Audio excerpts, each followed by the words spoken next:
Je crois que nous ne sommes jamais neutres dans ce que nous représentons. Bien sûr, nous avons des engagements associatifs fortement marqués par le bénévolat et le volontariat. Nous avons des convictions, des spiritualités différentes et dans le même temps, nous croyons tous à des valeurs communes qui font l'essence même de cette maison de l'Europe. J'ai appris dans le fond que ce sont nos racines qui forment la base de notre personnalité. Des souvenirs de notre enfance, les vacances au pays d'origine et rentrer chez soi dans le pays d'accueil. Le rapport aux racines ne cesse en fin de compte d'être une quête de soi-même. Et dans cette recherche, ce sont les relations humaines qui aident à réaliser le passage. À un moment donné, ce sera un instituteur, un médecin ou un prêtre qui nous rassurera sur notre lendemain. Avec le temps, ce sont ces personnes qui forment les bornes kilométriques de notre vie. Notre société est malade et pourtant, nous croyons encore plus fortement qu'il y a quelque chose à faire. Ne jamais laisser les femmes et les hommes qui forment notre société aux seules mains des gouvernants. C'est ce message qui est important pour moi. C'est cela le rôle de la société civile, quelles que soient les circonstances. Alors oui, il y a des préjugés fortement implantés dans nos sociétés et de tous les côtés. Oui, certains se servent des peurs pour casser notre cohésion sociale. Oui, c'est devenu compliqué de créer le cadre de vrai dialogue.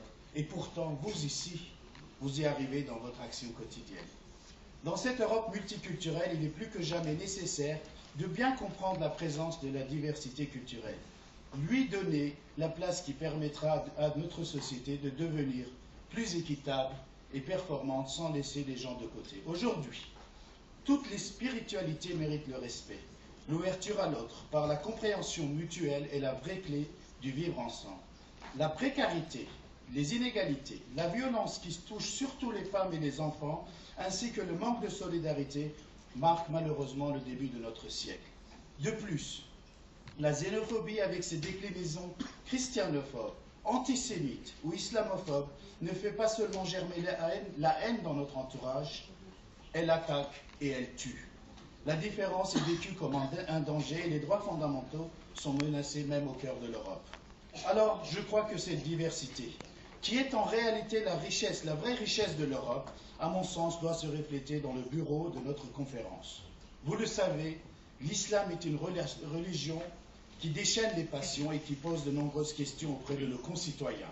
Je crois qu'il est nécessaire d'avoir un membre de culture musulmane afin de bénéficier d'un avis de l'intérieur sur des questions souvent délicates. Nos aînés ont construit cette conférence. Nous les remercions pour cette belle œuvre qui est un fleuron de la société civile européenne engagée. Aujourd'hui, il est temps de s'ouvrir à de nouvelles sensibilités respectueuses des valeurs du Conseil de l'Europe. Merci beaucoup.